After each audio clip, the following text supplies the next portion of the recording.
नमस्कार, spread piece channel में आपका स्वागत है। आज सुनिए आचार्य चतुर्सेन शास्त्री की लिखी कहानी मास्टर साहब। भामा भरी बैठी थी। मास्टर साहब ने ज्यों ही घर में कदम रखा, उसने विष दृष्टि से पति को देखकर तीखे स्वर में कहा, यह अब तुम्हारे आने का समय हुआ है। इतना कह दिया था कि आज मेरा जन्मदिन है, 4 मिलने वालियां आएंगी, बहुत कुछ बंदोबस्त करना है, जरा जल्दी आना। सो उल्टे आज शाम ही कर ली, पर लाचारी थी प्रभा की मां। देर हो ही गई। कैसे हो गई? मैं कहती हूं, तुम मुझसे इतना जलते क्यों हो? इस तरह मन में आंठ गांठ रखने से फायदा। साफ क्यों नहीं कह देते कि तुम्हें मैं फूटी आंखों भी नहीं सुहाती? यह बात नहीं है प्रभा की मां, तनख्वाह मिलने में देर हो गई।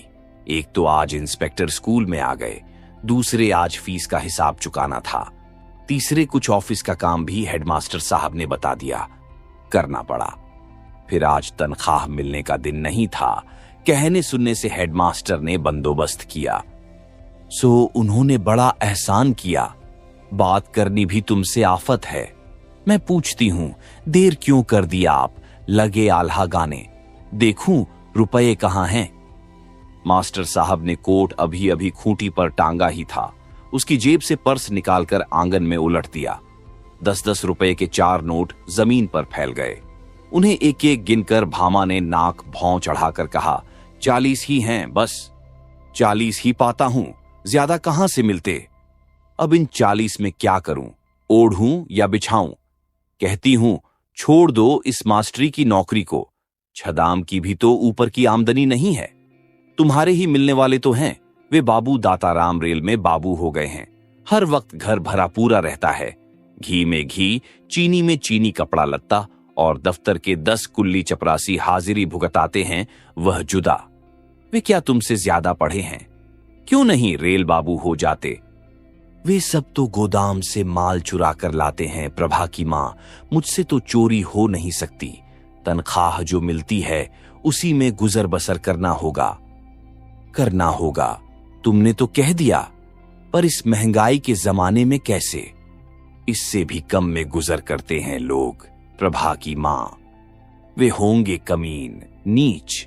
मैं ऐसे छोटे घर की बेटी नहीं हूं, पर अपनी औकात के मुताबिक ही तो सबको अपनी गुजर बसर करनी चाहिए।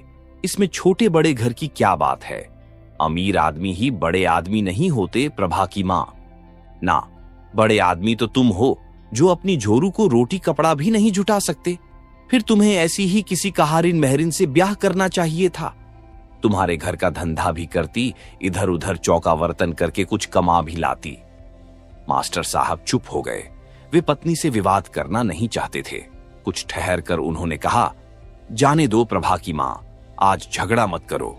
वे थकित भाव से उठे, अपने हाथ से एक गिलास पानी उंडेला और पीकर चुपचाप कोट पहनने लगे। वे जानते थे कि आज अब चाय नहीं मिलेगी, उन्हें ट्यूशन पर जाना था। भामा ने कहा, जल्दी आना और ट्यूशन के रुपये भी लेते आना। मास्टर जी ने विवाद नहीं बढ़ाया। उन्होंने धीरे से कहा, अच्छा, और घर से बाहर हो गए। बहुत रात बीते जब वे घर लौटे तो घर में खूब चुहल हो रही थी। भामा की सखी सहेलियां सजी धजी गा बजा रही थीं। अभी उनका खाना पीना नहीं हुआ था। भामा ने बहुत सा सामान बाजार से मंगा लिया था। पूड़ियां तली जा रही थीं और घी की सौंधी महक घर में फैल रही थी। पति के लौट आने पर भामा ने ध्यान नहीं दिया। वह अपनी सहेलियों की आवभगत में लगी रही। मास्टर साहब बहुत देर तक अपने कमरे में पलंग पर लेटे भामा के आने और भोजन कराने की प्रतीक्षा करते रहे और न जाने कब सो गए। रात को भूखे ही सो रहे तुम, खाना नहीं खाया? कहां, तुम काम में लगी थीं। मुझे पड़ते ही नींद आई तो फिर आंख ही नहीं खुली। मैं तो पहले ही जानती थी कि बिना इस दासी के लाए तुम खा नहीं सकते। रोज ही तो चाकरी बजाती हूं। एक दिन मैं तनिक अपनी मिलने वालियों में फंस गई, सो रूठ कर भूखे ही सो रहे। सो एक बार नहीं 100 बार सो रहो, यहां किसी की धौंस नहीं सहने वाले हैं। लेकिन प्रभा की मां, इसमें धौंस की क्या बात है? मुझे नींद आ ही गई। आ गई तो अच्छा हुआ, अब महीने के खर्च का क्या होगा? ट्यूशन ही के 20 रुपये जेब में पड़े हैं, उन्हीं में काम चलाना होगा। ट्यूशन के 20 रुपये? वे तो रात काम में आ गए, मैंने ले लिए थे, वे भी खर्च कर दिए। बड़ा कसूर किया, अब फांसी चढ़ा दो। नहीं नहीं प्रभा की मां, मेरा ख्याल था 40 रुपये में तुम काम चला लोगी, 20 बच रहेंगे, इनसे दब भींच कर महीना कट जाएगा। यह तो रोज का रोना है, तकदीर की बात है, यह घर मेरी ही फूटी तकदीर में लिखा था। पर क्या किया जाए, अपनी लाज तो ढकनी ही पड़ती है। लाख भूखे नंगे हों, पराइयों के सामने तो नहीं रह सकते। वे सब बड़े घर की बहू बेटियां थीं, कोई खटीक चमारिन तो थी ही नहीं, फिर 60-50 रुपये की औकात ही क्या है। मास्टर साहब चिंता से सिर खुजाने लगे। उन्हें कोई जवाब नहीं सूझा। महीने का खर्च चलेगा कैसे, यही चिंता उन्हें सता रही थी। अभी दूध वाला आएगा, धोबी आएगा। वे इस माह में जूता पहनना चाहते थे, बिल्कुल काम लायक न रह गया था। परंतु अब जूता तो एक और रहा और आवश्यक खर्च की ही चिंता सवार हो गई। पति को चुप देखकर भामा झटका देकर उठी। उसने कहा, अब इस बार तो कसूर हो गया भाई, पर अब किसी को नहीं बुलाऊंगी। इस अभागे घर में तो पेट के झोले को भर लिया जाए तो ही बहुत है। उसने रात का बासी भोजन लाकर पति के सामने रख दिया। मास्टर साहब चुपचाप खाकर स्कूल को चले गए। भामा ने कहा, बिना कहे तो रहा नहीं जाता, अब तेली तंबोली दूध वाला आकर मेरी जान खाएंगे। क्या कहूं उनसे, बोलो तो। तुम्हें तो अपनी इज्जत का ख्याल ही नहीं, पर मुझसे तो इन नीचों के तकाजे नहीं सहे जाते। मास्टर जी ने धीमे स्वर में नीची नजर करके कहा, करूंगा प्रबंध, जाता हूं। लेकिन क्यों सहती हो बहिन, इन पुरुषों की प्रभुता का जुआ हमें अपने कंधे पर से उतार फेंकना होगा। हमें स्वतंत्र होना होगा। हम भी मनुष्य हैं, पुरुषों ही की भांति। कोई कारण नहीं जो हम उनके लिए घर गिरस्ती करें, उनके लिए बच्चे पैदा करें और जीवन भर उनकी गुलामी करती हुई मर जाएं। भामा की आंखें चमकने लगीं। उसने कहा, यही तो मैं भी सोचती हूं श्रीमती जी। आप ही कहिए, 40 रुपये की नौकरी, फिर दूध धोए भी बने रहना चाहते हैं।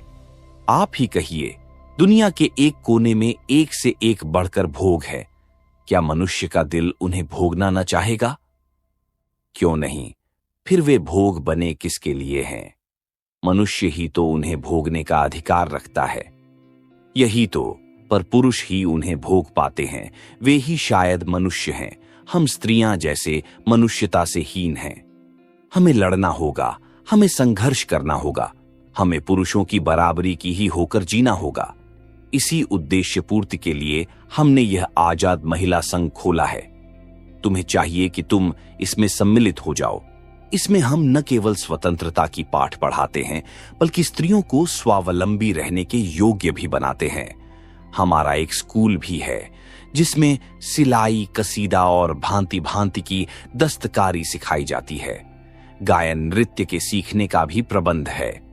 हम जीवन चाहती हैं, सो हमारे संघ में तुम्हें भरपूर जीवन मिलेगा। तो मैं श्रीमती जी आपके संघ और स्कूल दोनों ही की सदस्य होती हूं। जब वे स्कूल चले जाते हैं, मैं दिन भर घर में पड़ी उनके आने का इंतजार करती रहती हूं। सो भी इस अवस्था में नहीं कि वे मेरे लिए कुछ उपहार लेकर आते होंगे या मेरे पास बैठकर 2 बोल हंस बोल लेंगे। ईश्वर जाने कैसी ठंडी तबीयत पाई है। चुपचाप आते हैं, थके हुए, परेशान से, और पूरे सुस्ता भी नहीं पाते कि ट्यूशन। प्रभा है उनकी लड़की, उसी से रात को हंसते बोलते हैं। कहिए, यह कोई जीवन है? नरक नरक सिर्फ मैं हूं जो यह सब सहती हूं। मत सहो बहन, अपने आत्मसम्मान और स्वाधीनता की रक्षा करो। यही करूंगी श्रीमती जी, यही करूंगी। तो कल आना, हमारा वार्षिकोत्सव है।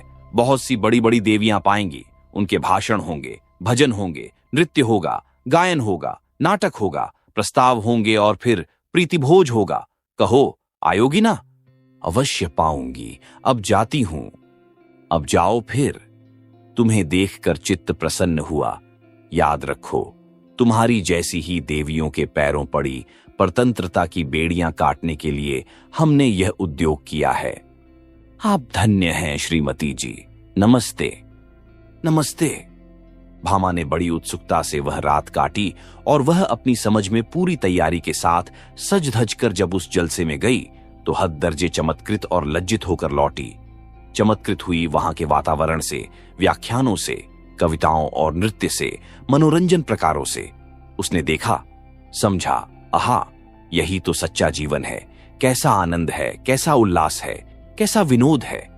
परंतु जब उसने अपनी हीनावस्था का वहां आने वाली प्रत्येक महिला से मुकाबला किया तो लज्जित हुई। उसने दरिद्र निरीह पति से लेकर घर की प्रत्येक वस्तु को अत्यंत नगण्य, अत्यंत क्षुद्र, अत्यंत दयनीय समझा और वह अपने ही जीवन के प्रति एक असहनीय विद्रोह और असंतोष भावना लिए बहुत रात गए घर लौटी। मास्टर साहब उसकी प्रतीक्षा में जागे बैठे थे। पिता की कहानियां सुनते सुनते थक कर सो गई थीं।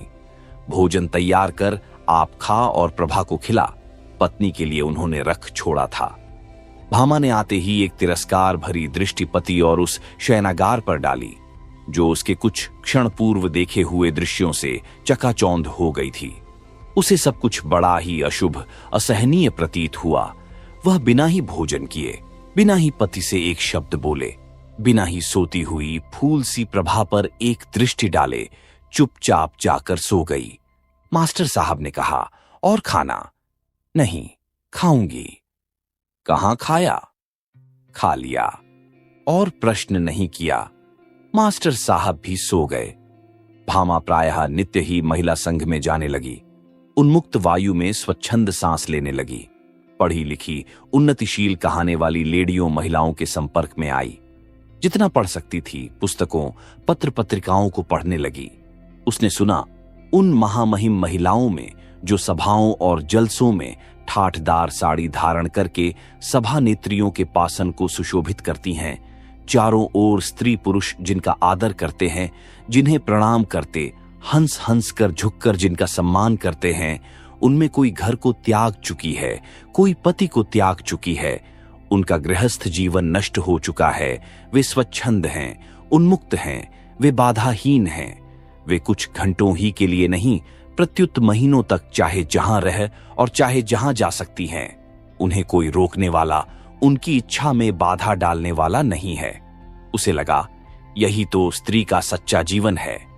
वे गुलामी की बेड़ियों को तोड़ चुकी हैं, वे नारियां धन्य हैं। एक दिन सभा में जब सभा नेत्री महोदया तालियों की प्रचंड गड़गड़ाहट में ऊंची कुर्सी पर बैठी, उपस्थित प्रमुख पुरुषों और महिलाओं ने उन्हें सादर मोटर से उतारकर फूल मालाओं से लाद दिया था, तो भामा के पास बैठी एक महिला ने मुंह विचकाकर कहा, लानत है इस पर। यहां ये ठाठ है, वहां खसम ने पीट कर घर से निकाल दिया है। अब मुकदमेबाजी चल रही है। दूसरी देवी ने कुतूहल से पूछा, क्यों? ऐसा क्यों है? कौन अपनी औरत का रात दिन पराये मर्दों के साथ घूमते रहना, हंस हंस कर बातें करना पसंद करेगा भला? घर गिरस्ती देखना नहीं, देशोद्धार करना या महिलोद्धार करना और घर बाहर आवारा फिरना। तो फिर बीबी, बिना त्याग किए यूं देश सेवा हो भी नहीं सकती। खाक देश सेवा, जो अपने पति और बाल बच्चों की सेवा नहीं कर सकती, अपनी घर गिरस्ती को नहीं संभाल सकती, वह देश सेवा क्या करेगी? देश के शांत जीवन में अशांति की आग अवश्य लगाएगी। भामा को ये बातें चुभ रही थीं। उससे न रहा गया। उसने तीखी होकर कहा, क्या चकचक लगाए हो बहन? घर गिरस्ती जाकर संभालो ना, यहां वक्त बर्बाद करने क्यों आई हो? महिला चुप तो हो गई, पर उसने तिरस्कार और अवज्ञा की दृष्टि से एक बार भामा को और एक बार सभा नेत्री को देखा। भामा सिर्फ स्त्रियों ही के जलसों में नहीं आती जाती थी, वह उन जलसों में भी भाग लेने लगी जिनमें पुरुष भी होते। बहुधा वह स्वयं सेविका बनती और ऐसे कार्यों में तत्परता दिखाकर वाहवाही लूटती। उसकी लगन, तत्परता, स्त्री स्वातंत्र्य की तीव्र भावना के कारण इस जागृत स्त्री जगत में उसका परिचय काफी बढ़ गया। वह अधिक विख्यात हो गई। लीडर स्त्रियों ने उसे अपने काम की समझा, उसका आदर बढ़ा। भामा इससे और भी प्रभावित होकर इस सार्वजनिक जीवन में आगे बढ़ती गई और अब उसकी वह क्षुद्र दरिद्र गिरस्ती, छोटी सी पुत्री और समाज में अति साधारण सा अध्यापक, उसका पति, सब कुछ हेय हो गया। वह बहुत कम घर पाती। बहुधा मास्टर साहब को खाना स्वयं बनाना पड़ता, चाय बनाना तो उनका नित्य कर्म हो गया। पुत्री प्रभा की सार संभार भी उन्हें करनी पड़ने लगी। वे स्कूल जाएं, ट्यूशन करें, बच्ची को संभालें, भोजन बनाएं और घर को भी संभालें। ये सब नित्य नित्य संभव नहीं रहा। घर में अव्यवस्था और अभाव बढ़ गया। भामा और भी तीखी और निडर हो गई। वह पति पर इतना भार डालकर, उनकी यत्किंचित भी सहायता न करके, उनकी सारी संपत्ति को अधिकृत करके भी निरंतर उनसे क्रुद्ध और असंतुष्ट रहने लगी। पति की क्षुद्र आय का अब सबसे बड़ा भाग उसकी साड़ियों में, चंदों में, तांगे के भाड़े में और मित्र मित्रानियों के चाय पानी में खर्च होने लगा। मास्टर साहब को मित्रों से ऋण लेना पड़ा। आरण मास मास बढ़ने लगा और फिर भी खर्च की व्यवस्था बनी नहीं। दूध आना बंद हो गया, घी की मात्रा कम हो गई, सांग सब्जी में किफायत होने लगी। मास्टर जी के कपड़े फट गए। उन्होंने और एक ट्यूशन कर ली। वे रात दिन पिसने लगे। छोटी सी बच्ची चुपचाप अकेली घर में बैठी पिता और माता के आगमन की प्रतीक्षा करने की अभ्यस्त हो गई। बहुधा वह बहुत रात तक सन्नाटे के पालम में अकेली घर में डरी हुई, सहमी हुई बैठी रहती। कभी रोती रोती सो जाती, बहुधा भूखी प्यासी। एक दिन जब मास्टर साहब स्कूल की तैयारी में थे, भामा ने कहा, सुनते हो, मुझे एक नई खद्दर की साड़ी चाहिए और कुछ रुपये। महिला संघ का जलसा है, मैंने स्वयं सेविकाओं में नाम लिखाया है, किंतु रुपये तो अभी नहीं हैं, साड़ी भी आना मुश्किल है, अगले महीने में। भामा गरज पड़ी, अगले महीने में या अगले साल में? आखिर क्या मैं भिखारिन हूं? मैं भी इस घर की मालकिन हूं, ब्याही आई हूं, बांधी नहीं। सो तो ठीक है प्रभा की मां, परंतु रुपया तो नहीं है ना। इधर बहुत सा कर्जा भी तो हो गया है, तुम तो जानती ही हो। मुझे तुम्हारे कर्मों से क्या मतलब? कमाना मर्दों का काम है या औरतों का? कहो तो मैं कमाई करूं जाकर। नहीं, ये मेरा मतलब नहीं, पर अपनी जितनी आमदनी है उतनी। भाड़ में जाए तुम्हारी आमदनी, मुझे साड़ी चाहिए और 10 रुपए। तो बंदोबस्त करूंगा। मास्टर साहब और नहीं बोले, छाता संभालकर चुपचाप चल दिए। जलसे में भामा एक सप्ताह व्यस्त रही। वह घर न आ सकी। 8 दिन बाद जब वह आई तो उसके रंग ढंग ही बदले हुए थे। उसमें लीडरी की बू आ गई थी। अब वह एक बच्ची की मां, एक पति की पत्नी, एक घर की गृहिणी नहीं, एक आधुनिकतम महिला उद्धारक स्त्री थी। पुरुषों से, गृहस्थी की रूढ़ियों से, दरिद्र जीवन से संपूर्ण विद्रोह करने वाली। वह बात बात पर पति से झगड़ा करने लगी, प्रभा को अकारण ही पीटने लगी। तनिक सी भी बात मन के विपरीत होने पर तिनक कर घर से चली जाती और 2-2 दिन गायब रहती। उसकी बहुत सी सखी सहेलियां हो गई थीं, बहुत से अड्डे बन गए थे, जिनमें स्कूलों की मास्टरनियां, अध्यापिकाएं, विधवाएं, प्रौढ़ाएं और स्वतंत्र जीवन का रस लेने वाली अन्य अनेक प्रकार की स्त्रियां थीं। उनमें से प्रायः सौओं ने स्त्रियों के उद्धार का व्रत ले रखा था। इन सब बातों से अंततः एक दिन मास्टर साहब का समुद्र सा गंभीर हृदय भी विचलित हो गया। पत्नी के प्रति उत्पन्न रोष को वे यत्न करके भी न दबा सके। प्रभा 2 दिन से ज्वर में बेहोश थी और भामा 2 दिन से गायब थी, किसी कार्यवश नहीं, क्रुद्ध होकर। प्रभा ने अम्मा की रट लगा रखी थी। उसके होंठ सूख रहे थे, बदन तप रहा था। मास्टर साहब स्कूल नहीं जा सके थे, ट्यूशन भी नहीं, खाना भी नहीं। वे पुत्री के पास बैठे पानी से उसके होंठों को तर करते, अम्मा आ रही हैं कहकर धीरज देते। फिर एक गहरी सांस के साथ हृदय के दूह को बाहर फेंकते और अपने दांतों से होंठ दबा लेते और भामा के प्रति उत्पन्न क्रोध को दबाने की चेष्टा करते। भामा आई तो उसने न रुग्ण पुत्री की ओर देखा, न भूख प्यास से जर्जर छतित पति को।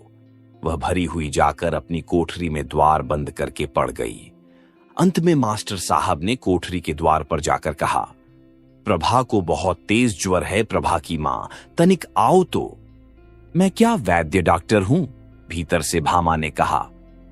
नहीं, वह तुम्हें बहुत याद कर रही है, तनिक उसके पास बैठो। तुम बैठे तो हो, वह तुम्हें पुकार रही है, आओ। मैं थक रही हूं, मेरी जान मत खाओ। कैसी बात कहती हो प्रभा की मां, वह तुम्हारी बेटी है। तुम्हारी भी तो है। बच्चों की देखभाल तो मां ही कर सकती है, प्रभा की मां। पर बच्चे मां के नहीं, बाप के हैं, उन्हें ही उनकी संभाल करनी चाहिए। पर तुम जरा बच्ची के पास तो जानो। भाड़ में जाए बच्ची, मुझे जरा सोने दो, मेरी तबीयत ठीक नहीं है। ये तुम क्या कह रही हो प्रभा की मां? तुम उसे नहीं समझ सकोगे, स्कूल की किताबों में वह बात नहीं लिखी। मास्टर साहब के शरीर का संपूर्ण रक्त उनके मस्तिष्क में भर गया। जीवन में पहली बार असह्य क्रोध की लहर पाई। उन्होंने आपे से बाहर होकर किंतु धीमे स्वर में कहा, तुम ऐसी हृदयहीन हो प्रभा की मां। उन्होंने थूक सटका और चले गए। सुबह बड़ी देर तक भी जब भामा अपनी कोठरी से बाहर नहीं आई, तब मास्टर साहब रात भर की जागी हुई, फूली हुई, सुर्ख आंखों की कोर में वेदना और उदासी भरे प्रभात की वेला में झपकी लेती। क्लांत बच्ची को चुपके से छोड़कर फिर पत्नी की कोठरी में गए। रात के गुस्से को भूलकर उन्होंने पुकारा, प्रभा की मां, उठो तो तनिक, दिन बहुत चढ़ गया है। पर दूसरे ही क्षण उन्होंने देखा कोठरी का द्वार खुला है और भामा वहां नहीं है। कोठरी सूनी है, बिछौना खाली है। भीतर जाकर देखा, एक पुर्जा लिखा रखा था। उसमें लिखा था, मेरी आंखें खुल गई हैं, मैं अपने अधिकार को जान गई हूं। मैं भी आदमी हूं, जैसे तुम मर्द लोग हो, और मुझे भी मर्दों ही की भांति स्वतंत्र रहने का अधिकार है। मैं तुम्हारे लिए गृहस्थी की गुलामी करने से इनकार करती हूं। तुम्हारे लिए बच्चे पैदा करने, उनके मलमूत्र उठाने, तुम्हारे सामने हाथ पसारने से इनकार करती हूं। मैं जाती हूं और कहे जाती हूं कि तुम्हें मुझे बलपूर्वक अपने दुर्भाग्य से बांध रखने का कोई अधिकार नहीं। तुम्हारी 40 रुपए की हैसियत में मैं अपने को भागीदार नहीं बना सकती। मास्टर साहब की आंखें फट गईं, मुंह फैला रह गया।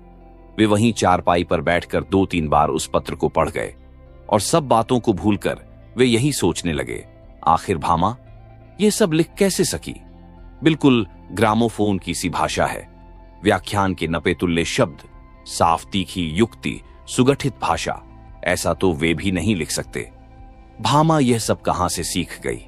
क्या उसने सत्य ही उन सब गंभीर बातों पर, स्त्री स्वातंत्र्य पर, सामाजिक जीवन के इस असाधारण स्त्री विद्रोह पर पूरा पूरा विचार कर लिया है? क्या वह जानती है कि इस मार्ग पर जाने से उस पर क्या क्या जिम्मेदारियां आएंगी? मैं तो उसे जानता हूं। वह कमजोर दिमाग की स्त्री है, एक असहनशील पत्नी है, एक निर्मम मां है। वह इन सब बातों को समझ ही नहीं सकती। परंतु वह यह खत लिख कैसे सकी? घर त्यागने का साहस उसमें हो सकता है, यह उसकी दिमागी कमजोरी और असहनशीलतापूर्ण हृदय का परिणाम है। परंतु उसके कारण इतने उच्च, इतने विशाल, इतने क्रांतिमय हैं, यह भामा समझ नहीं सकती। वह सिर्फ भरी गई है, भुलावे में आई है। ईश्वर करे उसे सुबुद्धि प्राप्त हो, वह लौट पाए। मेरे पास नहीं, मैं जानता हूं, मैं अच्छा पति नहीं, मैं उसकी अभिलाषाओं की पूर्ति नहीं कर सकता। मेरी क्षुद्र आमदनी उसके लिए काफी नहीं है। फिर भी प्रभा के लिए लौट ही आना चाहिए उसे। पता नहीं कहां गई, पर उसे तलाश करना होगा। उसके गुस्से को इतना सहा है, और भी सहना होगा। और उसने समझा हो या ना समझा हो, उसका यह कहना तो सही है ही कि मुझे उसे बलपूर्वक अपने दुर्भाग्य से बांध रखने का कोई अधिकार ही नहीं है। क्षण भर के लिए मास्टर स्तब्ध बैठे रहे। उनकी तनख्वाह के गोल गोल 40 रुपए झलझल करके उनके कानों में 40 की गिनती कर गुम गुम होने लगे और उनकी दरिद्रता, असहाय गृहस्थी विद्रूप कर ही करके उनका उपहास करने लगी। मैं आज उस गुलामी की बेड़ियों को तोड़ आई हूं श्रीमती जी। शाबाश, तुम्हारे साहस की जितनी तारीफ की जाए थोड़ी है। मैं समझती हूं कि अब तुम अधिक आजादी से अपनी बहनों और अपने देश की सेवा कर सकती हो। आप जो कहें वही मैं करूंगी। मैं चाहती हूं अभी तुम हमारे स्कूल में काम करो। सिर्फ सब सामान की फहरिस्त रखना, चीजों को संभालना और तैयार माल को बाजार में बेचना, यही काम तुम्हें करना होगा। और सब तो ठीक है, पर बाजार में बेचना ये मुझसे कैसे होगा? मैं तो कभी बाजार जाती नहीं, लोगों से बात करती नहीं। तो क्या मैं समझूं यह भीरुता, यह कमजोरी तुम में अभी बनी ही रहेगी? पर श्रीमती जी, पर वर कुछ नहीं, हरिया तुम्हारे साथ रहेगा। वह तुम्हारे कामों में खूब चंट है। सिर्फ हथल-पक है जो माल बेचता है या खरीदता है, अपनी मुट्ठी भी गर्म करता है। अब तुम्हारी निगरानी में वह ऐसा नहीं कर सकेगा। पर मैं काम कुछ जानती नहीं हूं श्रीमती जी, कहीं कोई भूल चूक हो गई तो क्या हुआ? भूल चूक भी इंसान से ही होती है। फिर सब काम करने ही से तो आते हैं, कोई पेट से तो सब सीख कर पैदा नहीं होता। तब ठीक है श्रीमती जी, अब मेरे खाने पीने का क्या होगा? तुम्हें 20 रुपया माहवार मिलेगा, रहने को मकान स्कूल ही में मिलेगा, काम सीख लेने पर और कुछ, और पढ़ लिख जाने पर और अधिक तनख्वाह मिलेगी। भामा जब अपने नए घर में आई तो उसका मन बैठ रहा था, उसका सारा उत्साह ठंडा पड़ रहा था। 20 रुपए की नौकरी, दिन भर की गुलामी, फिर बाजार में माल बेचना। छी छी, मैं कैसे उन लोगों से पार पाऊंगी? घर को उसने देखा, उसके अपने घर की एक कोठरी से भी बदतर, एक साधारण सी कठोरी, गंदी और सूनी। बराबर की कोठरी में चपरासी हरिया रहता था। उसकी पीकर फेंकी हुई अधजली विड़ियां बिखरी पड़ी थीं। झाड़ महीनों से नहीं लगी थी। एक टूटी खाट और पुराना घड़ा पानी से भरा एक कोने में रखा था। यह सब देखकर उसे अपना घर, गरीब पर साफ सुथरा, छोटी सी बिटिया प्रभा और सदा शांत शिष्ट रहने वाले पति की याद आने लगी।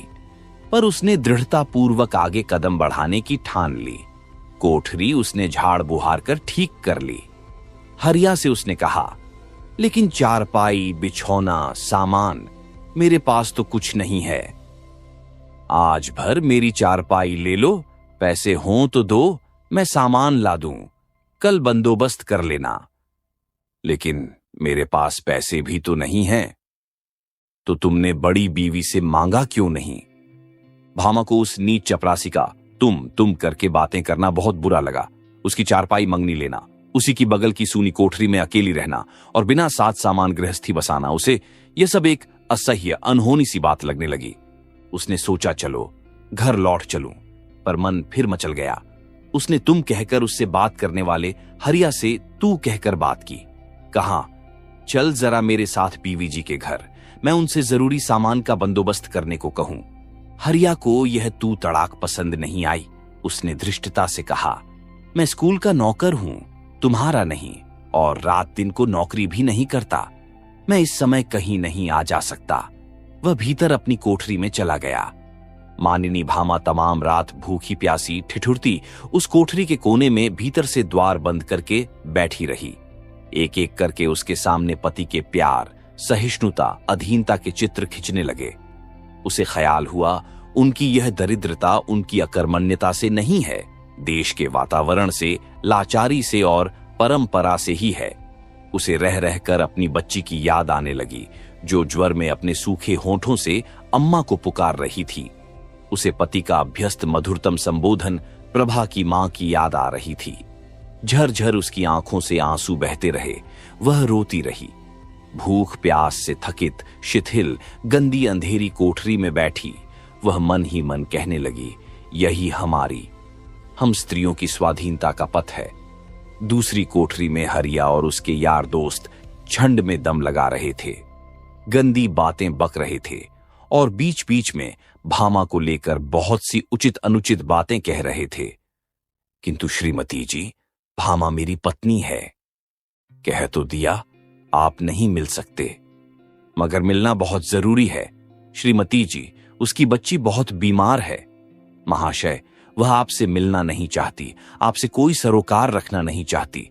ऐसी हालत में आप उससे जबरदस्ती नहीं मिल सकते। जबरदस्ती नहीं श्रीमती जी, मैं आपसे प्रार्थना कर रहा हूं। आप नाहक हमारा सिर खाते हैं, लेकिन उसने उचित नहीं किया है। उसे सोचना होगा और आपको भी उसे समझाना चाहिए। सोचिए तो सही, वह एक पति की पत्नी ही नहीं, एक बच्ची की मां भी है। वह अपना हानि लाभ सोच सकती है, उसे आपकी शिक्षा की आवश्यकता नहीं है। श्रीमती जी है, उसे मेरी शिक्षा की सहायता की बहुत जरूरत है। वह अपना हानि लाभ नहीं सोच सकती। तो आप चाहते क्या हैं? जरा उसे यहां बुलाइए, मैं उससे बात करना चाहता हूं। परंतु मैंने कहा, वह आपसे बात करना नहीं चाहती। नहीं नहीं, बात करने में हानि नहीं है। ओफ, आपने तो सिर खा डाला। मैं कहती हूं आप चले जाइए। मैं उसे ले जाने के लिए आया हूं। उसे आप जबरदस्ती नहीं ले जा सकते। मैं उसे समझाना चाहता हूं। वह आपसे मिलने को तैयार नहीं। मैं उसका पति हूं श्रीमती जी। वह मेरी पत्नी है। मेरा उस पर पूरा अधिकार है। तो आप अदालत में जाइए, अपने अधिकार का दावा कीजिए। छी छी श्रीमती जी, आप महिलाओं की हितैषिणी हैं। आप यह कभी पसंद नहीं करेंगी। जी, मैं यह भी तो पसंद नहीं करती कि पुरुष स्त्रियों को उनकी इच्छा के विरुद्ध अपनी आवश्यकताओं का गुलाम बनाएं। कहां हम तो उन्हें अपने घर बार की मालकिन बनाकर अपनी इज्जत प्रतिष्ठा सब कुछ उन्हें सौंपकर निश्चिंत रहते हैं। जो कमाते हैं उन्हीं के हाथ पर धरते हैं, फिर प्रत्येक वस्तु और कार्य के लिए उन्हीं की सहायता के भिखारी रहते हैं। विचित्र प्रकृति के व्यक्ति हैं आप। अब मुझी से उलझ रहे हैं। आप यह व्याख्यान किसी पत्र में छपवा दीजिएगा। आपकी युक्तियों का मेरे लिए कोई मूल्य नहीं है। किंतु श्रीमती जी, आप एक पति और उसकी पत्नी के बीच इस प्रकार व्यवधान मत बनिए। अच्छा, तो आप मुझे धमकाना चाहते हैं? मैं आपसे प्रार्थना करता हूं, विनय करता हूं। आप भद्र महिला हैं। एक माता को उसकी रुग्णा पुत्री से, उसके निरीह पति से पृथक मत कीजिए। आप बड़े घर की महिलाएं और आपके पतिगण ये सब विच्छेद सहन करने की शक्ति रखते हैं। हम बेचारे गरीब अध्यापक नहीं। हमारी छोटी सी गरीब दुनिया है। शांत छोटा सा घर है, एक छोटे से घोंसले के समान। हम लोग न ऊधो के लेने में और न माधो के देने में। दिन भर मेहनत करते हैं, घर में पत्नी और बाहर पति, और रात को अपनी नींद सोते हैं। आप बड़े बड़े आदमियों का शिकारी जीवन है। उसमें संघर्ष है, आकांक्षाएं हैं, प्रतिक्रिया है और प्रतिस्पर्धा है। इन सब के बीच आप लोगों का व्यक्तिगत जीवन एक गौण वस्तु बन जाता है। पर हम लोग इन सब झंझटों से पाक साफ हैं। कृपया हम जैसे निरीह प्राणियों को अपनी इस जीवन की घड़दौड़ में न घसीटिएगा। दया कीजिए, मेरी पत्नी मेरे साथ कर दीजिए। मैं उसे समझा लूंगा, उससे निपट लूंगा। अच्छा, तो आप चाहते हैं कि मैं चपरासी को बुलाऊं या पुलिस को फोन करूं? जी नहीं, मैं चाहता हूं कि आप भामा देवी को यहां बुला दें। मैं उन्हें अपने घर ले जाऊं। यह नहीं हो सकता। यह बड़ा अन्याय है श्रीमती जी। आप जाते हैं या चपरासी बुलाया जाए? चपरासी, ओ चपरासी! देवी जी ने उच्च स्वर से पुकारा। अपनी टेढ़ी और घिनौनी मूंछों में हंसता हुआ हरिया आ खड़ा हुआ। अर्ध उद्दंडता से बोला, क्या करना होगा मेम साहब? मेम साहब के कुछ कहने से प्रथम ही मास्टर साहब, कुछ नहीं भाई, कुछ नहीं कहते हुए अपना छाता उठा ऑफिस से बाहर हो गए। चलती बार वे श्रीमती जी को नमस्ते करना भूले नहीं। सुना तुमने, वह खूसट आया था दफ्तर में। कौन? अरे वही बागड़ा बिल्ला मास्टर, तुम्हारा पति। लेकिन तू तमीज से बातें कर। छे खुश तुमसे। तुम क्या मेरी अफसर हो? तो तूने समझा क्या है? तुम 20 पाती हो, मैं भी 20 पाता हूं, तुमसे कम नहीं। तो इसी से तू मेरी बराबरी करेगा? कल इतना काम कर दिया, सारा सामान बाजार से ढोकर लाया, और अब तू करके बातें करती हो। ऐसी ही शाहजादी थीं तो 20 रुपल्ली पर नौकरी करने और इस कोठरी में दिन काटने क्यों आई थीं? देख हरिया, ज्यादा बदतमीजी करेगा तो अच्छा नहीं होगा। क्या करोगी? मारोगी? मैं कहती हूं तू अपनी हैसियत में रह, और तुम भी अपनी हैसियत में रहो। बहुत सहा। कल मैं मेम साहब से साफ कह दूंगा कि जिस तिस की गुलामी करना मेरा काम नहीं है। ऐसी 360 नौकरी मिल सकती हैं। कुछ तुम्हारी तरह घर छोड़कर भगोड़ा नहीं हूं, इज्जत रखता हूं। भामा का सारा ही मान बिखर गया। ओह, अभी सिर्फ 2 ही दिन तो बीते हैं। इसी बीच में इतना कष्ट, इतना अपमान, इतनी वेदना, इतना सूनापन। हे ईश्वर, क्या अभी भी मैं अपने घर लौट नहीं सकती? क्या वे मुझे माफ नहीं कर सकते? अरे, मैं कितना उनसे तीखी रहती थी। कभी सौदे मुंह बात भी नहीं की, सेवा तो एक और रही। आज 2-2 कौड़ी के नीच आदमी मेरे मुंह लगते हैं। मैं एक गरीब मास्टर की बीवी ही सही, फिर भी एक इज्जतदार औरत तो हूं। किसी का दिया तो नहीं खाती। वे स्वयं लेने आए थे। कितना घबरा रहे होंगे। प्रभा की क्या हालत होगी। हाय, मैं उसे पेट की बच्ची को बुखार में तड़पती छोड़ आई। एक बार उसकी ओर देखा तक भी नहीं। सच तो यह है कि मैंने न कभी अपने पति का ख्याल किया, न संतान का। मैं सदा अपने में असंतुष्ट रही। अपने को देखा नहीं, सपने ही देखती रही। वह उस नीच कमीने नौकर से महजोरी करना रोक अपनी कोठरी में घस गई। द्वार भीतर से बंद कर ली और फूट फूट कर रोने लगी। दिन बीते, रातें बीती, सप्ताह बीते, महीने और साल बीते। 3 साल बीत गए। एक दिन दिवाली की रात को मास्टर साहब अपने घर में दिए जला प्रभा को खिला पिला बहुत सी वेदना, बहुत सी व्यथा हृदय में भरे बैठे थे। वालिका कह रही थी, बाबूजी, अम्मा कब आएगी? आएगी बेटी, आएगी। तुम तो रोज यही कहते हो। तुम झूठ बोलते हो बाबूजी। झूठ नहीं बेटी, आएगी। तो वह मुझे छोड़कर चली क्यों गई? आज दिवाली है बाबूजी। हाँ बेटी, तुमने कितनी चीजें बनाई थीं, पूरी, कचौरी, रायता, हलवा। हाँ हाँ बेटी, तुझे सब अच्छा लगा। हाँ बाबूजी, तुम कितनी खील लाए हो, खिलौने लाए हो। मैंने सब वहां सजाए हैं। बड़ी अच्छी है तू रानी बिटिया। यह सब मैं अम्मा को दिखाऊंगी। दिखाना। देखकर वे हंसेंगी, खूब हंसेंगी। फिर मैं रूठ जाऊंगी। नहीं नहीं, रानी बिटिया नहीं रूठा करती। तो वह मुझे छोड़कर चली क्यों गई? मास्टर जी ने टप से एक बूंद आंसू गिराया और पुत्री की दृष्टि बचाकर दूसरा पोंछ डाला। तभी बाहर खिड़की के पास किसी के धम्म से गिरने की आवाज आई। मास्टर जी ने चौंक कर देखा, गुनगुनाकर कहा, क्या गिरा? क्या हुआ? वे उठकर बाहर गए। सड़क पर दूर खंभे पर टिमटिमाती लालटेन के प्रकाश में देखा कोई काली काली चीज खिड़की के पास पड़ी है। पास जाकर देखा कोई स्त्री है। निकट से देखा बेहोश है। मुंह पर लालटेन का प्रकाश डाला, मालूम हुआ भामा है। मास्टर साहब एकदम व्यस्त हो उठे।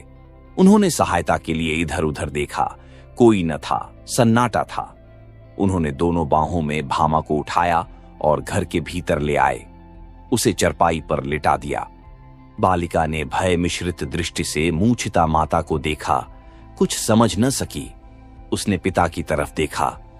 तेरी अम्मा आ गई बिटिया, बीमार है यह। फिर भामा की नाक पर हाथ रखकर देखा और कहा, उस कोने में दूध रखा है, ला तो जरा।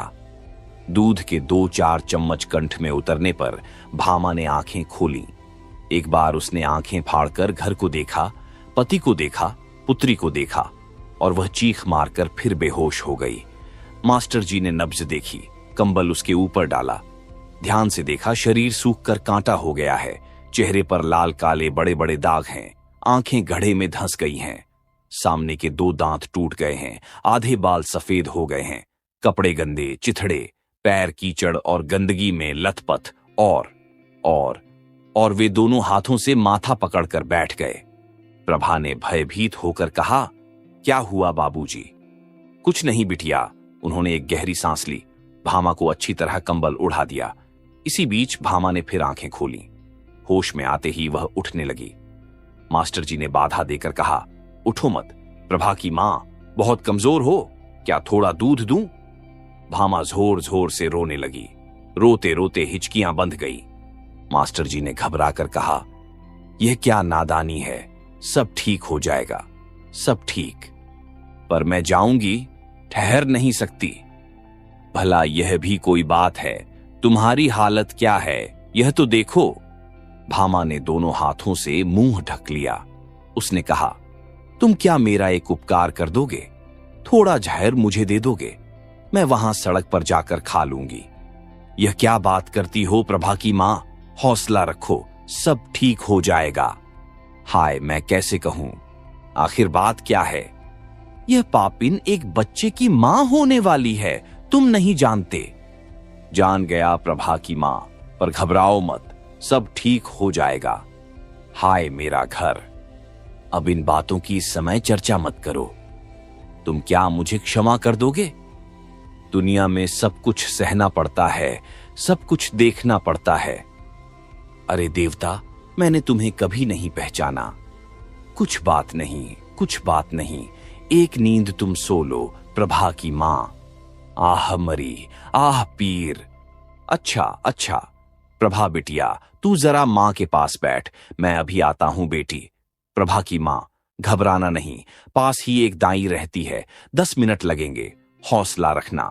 और वह कर्तव्यनिष्ठ मास्टर साहब जल्दी जल्दी घर से निकलकर दिवाली की जलती हुई अनगिनत दीप पंक्तियों को लगभग अनदेखा कर तेजी से एक अंधेरी गली की ओर दौड़ चले।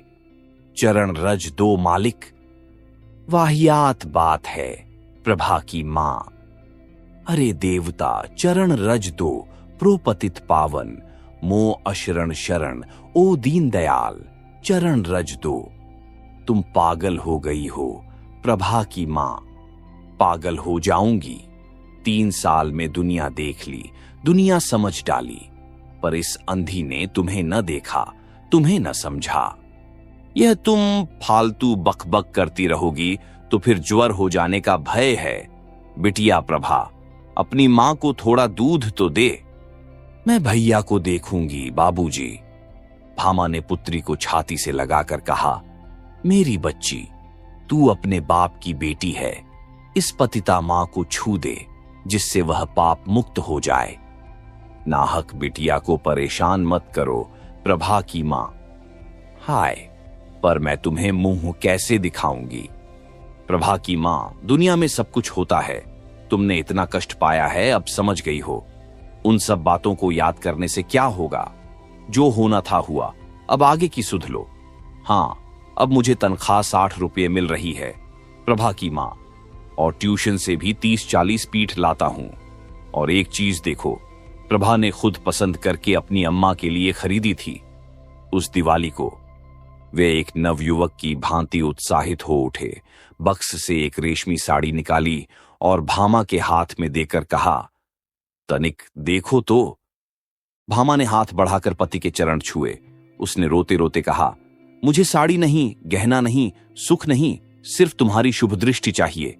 नारी जीवन का तथ्य मैं समझ गई हूं, किंतु अपना नारीत्व खोकर वह घर की सम्राज्ञी है और उसे खूब सावधानी से अपने घर को चारों ओर से बंद करके अपने साम्राज्य का स्वच्छंद उपभोग करना चाहिए, जिससे बाहर की वायु उसमें प्रविष्ट न हो।